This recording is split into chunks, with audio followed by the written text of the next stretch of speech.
On my 30th birthday, I told my family, "We have to cut back. I can't keep paying everything forever." Dad rolled his eyes and said, "Then start with your brother's six-figure debt." I refused. When I got back, my things were on the porch, locks changed. "Think about what you did," they said. I didn't make a scene. I said nothing, just scheduled a message. The next morning, everything changed. "Happy birthday, Josh," my mom said, her voice cheery and fake, like she hadn't just guilt-tripped me an hour earlier for not offering to pay off Kyle's car loan. I sat at the end of the dining table, a slice of store-bought cake in front of me, half-melted wax dribbling from a crooked 30 candle. My dad slouched across from me, one arm draped casually over the chair, the other nursing a beer. My brother Kyle, 28, unemployed, and apparently allergic to responsibility, was scrolling through his phone with one hand and texting with the other. His new iPhone, of course, the one I bought. "So," I said, clearing my throat. My heart was pounding, but I tried to sound calm. "We need to talk about the money." Dad grunted. Mom blinked. Kyle didn't look up. "I can't keep covering everything," I said. "I'm trying to build a future for myself. I've been paying the mortgage here, covering utilities, groceries. I paid off Kyle's second DUI fine last year. I need to cut back." Kyle looked up then. "You're acting like it's charity." I stared at him. "It is." He laughed. "Wow. Okay." Then Dad leaned forward, eyes narrowed like I'd just insulted the Pope. "Then start with your brother's six-figure debt. That's the real issue, isn't it?" Mom gave him a sideways glance, like she wished he hadn't said it out loud. Kyle went very still. "I'm not paying that," I said quietly. "That's not my responsibility." The room went cold. No one moved. Dad leaned back again, lips twitching into something like a sneer. "Well," he said, "guess we know where you stand." When I got back from work the next day, all my things, my clothes, my books, my tools, the laptop I used to freelance, were stacked neatly on the porch. The locks had been changed. There was a note taped to the door. "Think about what you did." That was all it said. I stood there for a long moment, staring at the handwriting. My mother's. Neat, precise, unmistakable. I didn't knock. I didn't yell. I didn't cry. I took a deep breath, picked up my bags, and walked away. Then I scheduled the message. The next morning, everything changed. To understand how we got here, to a birthday eviction and a note that felt like a slap, you'd have to go back 10 years. I was 20 when Kyle totaled his first car. Drunk, of course. Mom cried. Dad screamed. And I, the golden oldest son with a steady job and no record, paid the tow fee and loaned him $3,000 for repairs. He never paid it back. It was supposed to be a one-time thing. But somehow, it became a pattern. When Kyle dropped out of college, it was my fault for not helping him study. When he lost 3 jobs in a year, I got a lecture about how some people just struggle more. When he overdrafted his account, I'd get a call from Mom, gentle and guilt-laced. "Josh, sweetheart, he's your brother. Can't you just cover it this once?" And I always did. I paid the rent when Kyle got evicted. I paid the insurance on his car, a car he drove to parties while I walked to work. I bought groceries, covered our parents' property tax when they got behind, and still managed to pay for night classes to get my certification in electrical systems. All while Kyle spent his days in the basement, working on music and doing nothing useful. The worst part? He didn't even pretend to be grateful. In fact, he acted like it was owed to him. "Josh is doing great," he'd say, waving his hand like I was a faceless ATM. "He's got it." That's what big brothers are for. My parents ate it up. I could have moved out. Should have. But every time I brought it up, Mom would get teary-eyed and say, "This house only feels like a home with you in it." Dad would say, "Don't be dramatic," and remind me I only paid a portion of the bills, like covering everything, but the phone plan wasn't enough. And Kyle? He'd smirk and say, "Why leave when you've got it so good?" Yeah, I had it good. I was working 60-hour weeks, barely seeing daylight, while my brother bought new headphones with money he borrowed from me. I was skipping lunches to save, while Dad used my paycheck to fix the AC unit and told me I should be grateful I didn't have to deal with a landlord. It all boiled over 2 months before my birthday. I'd just gotten home from a 14-hour shift when I found Kyle throwing a party. My gaming PC, the one I built piece by piece over 5 years, was set up in the living room, hooked up to his sound system. His friends were passed out on the couch. Beer bottles littered the floor. My keyboard was sticky. I didn't yell. I just unplugged everything and took it back to my room. The next morning, I got a lecture from Mom. You embarrassed him, she said, voice sharp. His friends saw you storming around like a maniac. They were using my stuff, I said. It's not just your house, she snapped. Everything here is shared. That word, shared, hit me like a slap. Shared. Like the mortgage I paid. The groceries I bought. The electricity bill that literally came out of my account. That night, I looked over my budget. I was so close. Just a few more months of saving, and I could get out. For real this time. Then came Kyle's brilliant new business idea, crypto trading.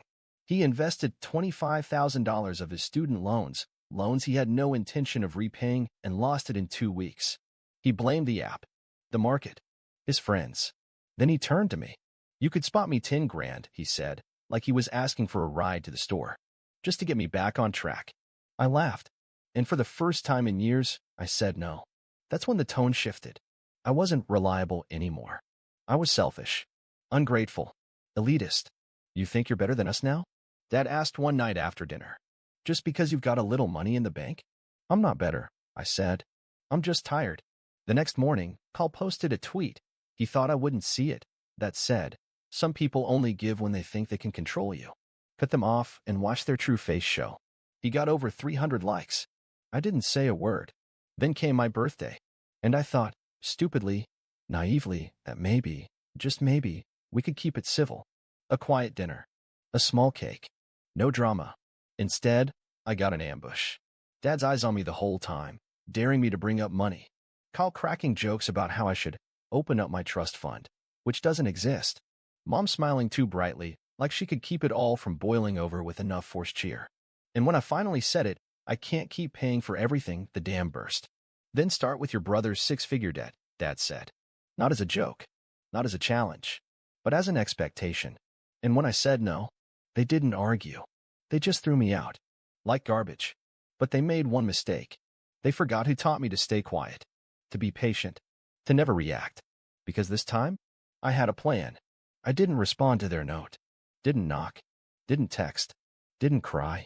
I just picked up my bags, stuffed what I could into the backseat of my old Toyota, and drove to the cheapest motel I could find.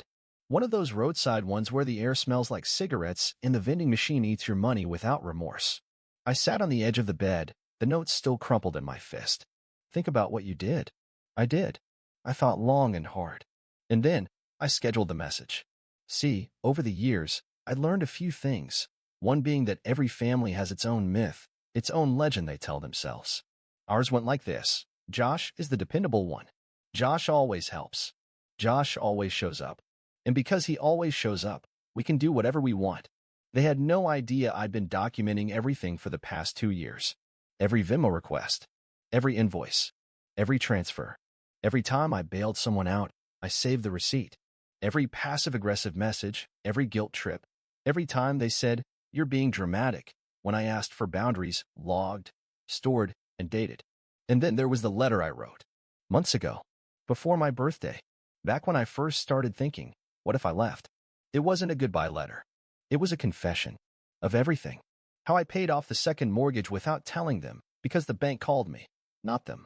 How I found out Kyle had stolen my identity to apply for a $15,000 personal loan. Declined, thank God, but the inquiry was still on my credit report. How my parents knew, and asked me not to press charges. Family sticks together, they said. I stuck. Until I didn't. That morning, the morning after I got thrown out of the house I paid for, I pressed send. I didn't just send it to them. I sent it to our extended family. My godmother in Tampa. Uncle Dave in New Jersey. My mom's cousins, dad's siblings, their church group. Everyone. Along with the receipts. Screenshots. Bank records. Text messages. Voice recordings. All neatly organized. I even included a spreadsheet titled, What Josh Actually Paid For. It went viral within our family in under an hour. By noon, my phone was melting. 26 missed calls from Mom. 8 from Dad. Kyle didn't call. He sent one text. You didn't have to do that. That was cold. I didn't reply. At 12:37 p.m., my Aunt Maria, who I hadn't seen in years, sent me a message. Good for you. I always knew they were using you. Proud of you, sweetheart. Then came the fallout. Apparently, my parents' reputation in their little suburban bubble meant more to them than I thought. The image of the perfect, close-knit, morally upright family shattered. People started asking questions. Why was Josh footing the bill while Kyle went on vacations? Why did the note on the door look like something out of a Lifetime movie? Why did Kyle have new headphones, sneakers, and tattoos while unemployed? Why did Josh live in the basement like a tenant when he was paying for everything? Dad tried to spin it. We were giving him structure, he told one relative. It was all agreed upon. Wrong move. I'd attached the recording from the night they kicked me out. I'd been recording on my phone, slipped into my jacket pocket before dinner.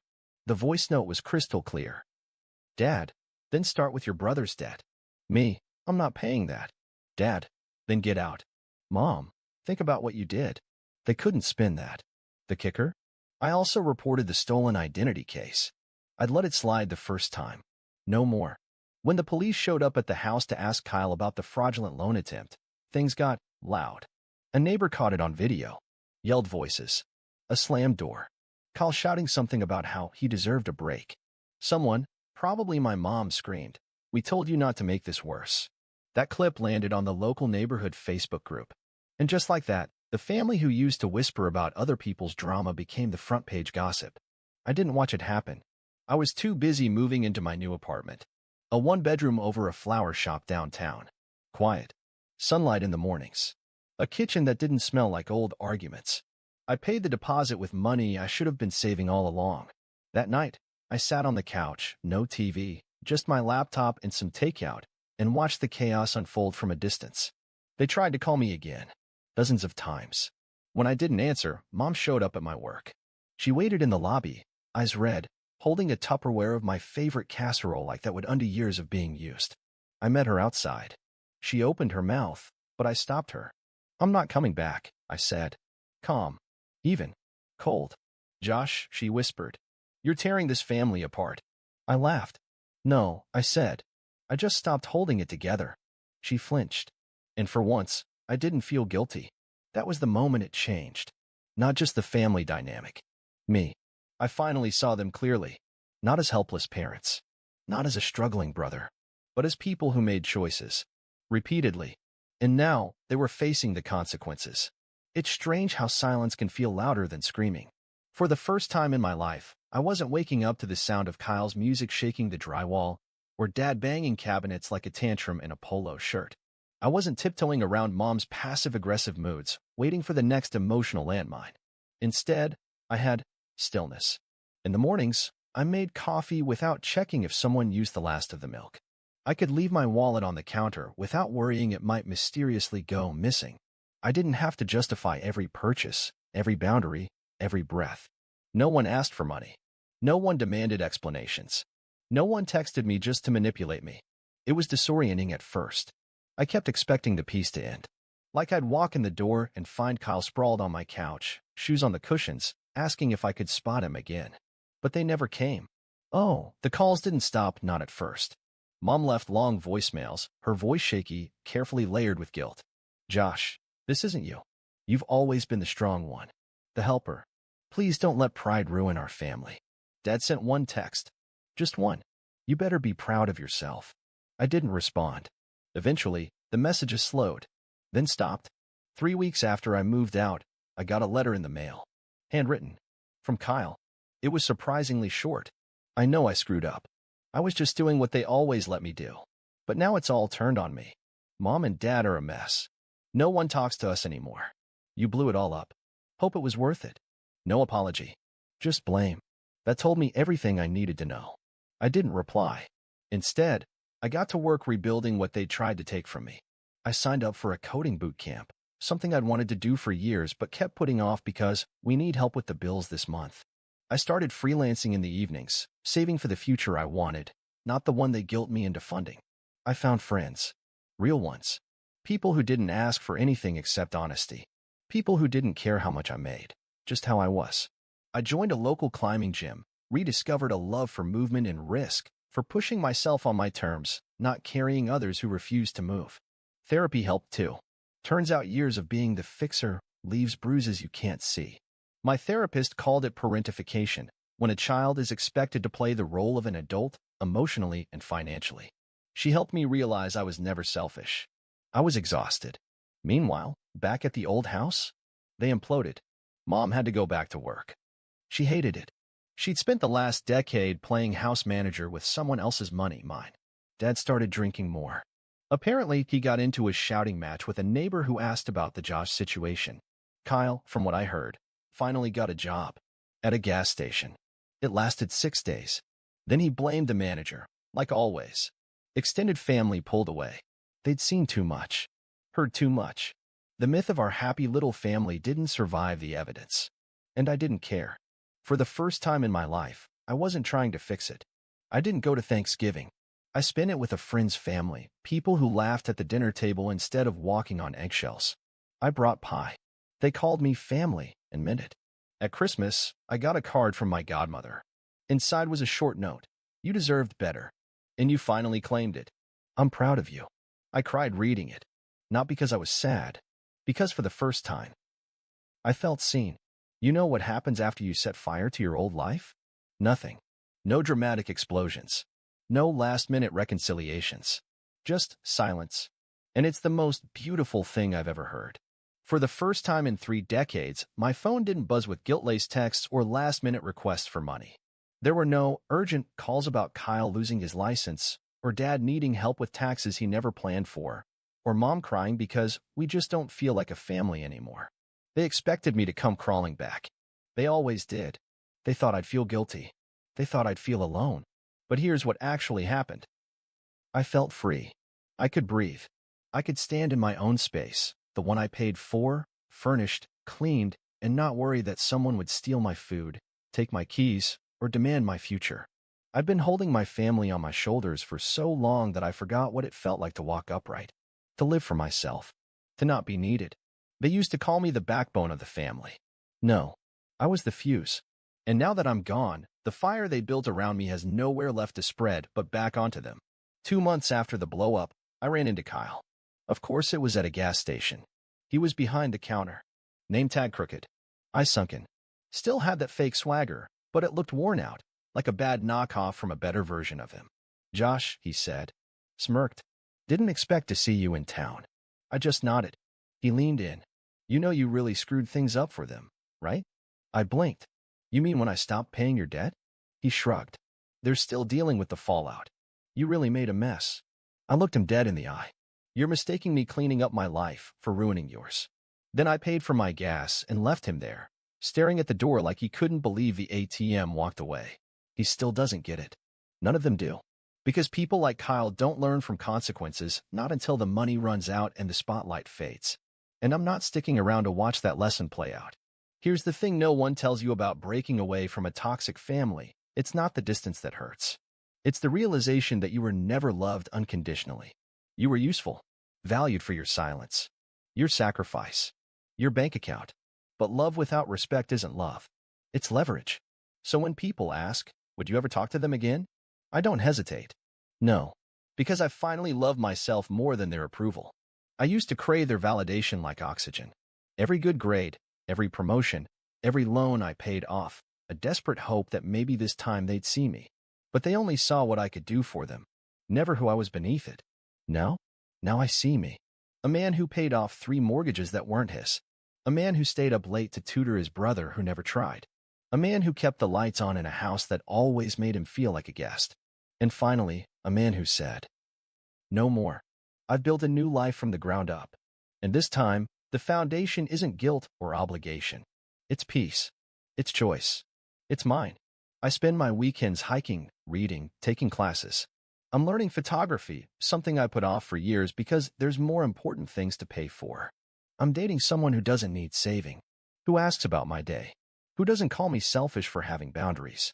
Sometimes, late at night, I'll lie in bed and think about the kid I used to be, the one who tiptoed through his own home, who handed over his paycheck like a ritual, who believed if he just tried hard enough, they'd love him the right way. And I whisper, you got out. You made it. You don't owe them silence anymore. Let them gossip. Let them twist the story. Let them call me ungrateful, dramatic, cold. Because here's the truth they'll never say out loud. Without me, their system collapsed. Without me, their lies didn't hold. Without me, the truth finally came out loud, raw, undeniable. And I didn't even have to yell. I just walked away. And sometimes, the quietest act of rebellion is leaving the door locked.